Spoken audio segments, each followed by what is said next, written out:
দক্ষিণ আফ্রিকায় ঘুমন্ত অবস্থায় আগুনে পুড়ে ৬ বাংলাদেশি নিহত হয়েছে।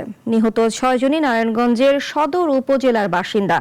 স্বজনদের মৃত্যুতে এলাকায় চলছে শোকের মাতম। তাদের মরদেহ দ্রুত দেশে আনার দাবি জানিয়েছে স্বজনরা। মোহাম্মদ কামাল হোসেনের রিপোর্ট, জানাচ্ছেন শাশ্বতী সরকার। স্বপ্ন ছিল পরিবারের ভাগ্যের চাকা ঘোরানো, দেশ ছেড়ে পাড়ি জমান বিদেশে, কিন্তু একটি দুর্ঘটনা কেড়ে নেয় প্রাণ। মুহূর্তেই শেষ হয় নারায়ণগঞ্জের ৬ পরিবারের স্বপ্ন। মঙ্গলবার স্থানীয় সময় ভোর ৩টায় দক্ষিণ আফ্রিকার ইস্টার্ন কেপ প্রদেশে একটি দোকানে আগুনের ঘটনায় নিহত ৬ বাংলাদেশির প্রত্যেকেই নারায়ণগঞ্জের ছিলেন। সদর উপজেলার আলীরটেক ইউনিয়নের কুকের চর আলীরটেক এলাকা ও বক্তাবলী ইউনিয়নের রামনগর এলাকার বাসিন্দা ছিলেন তারা।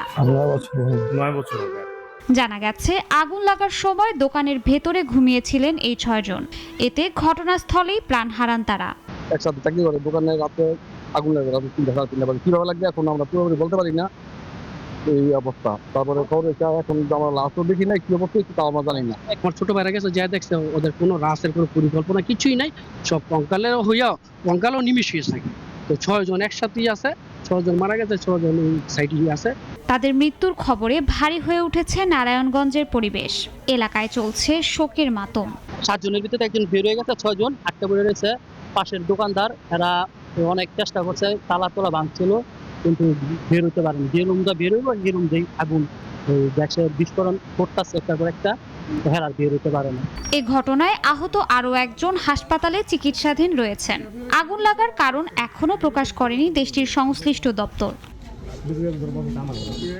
শাশ্বতী সরকার, নাগরিক।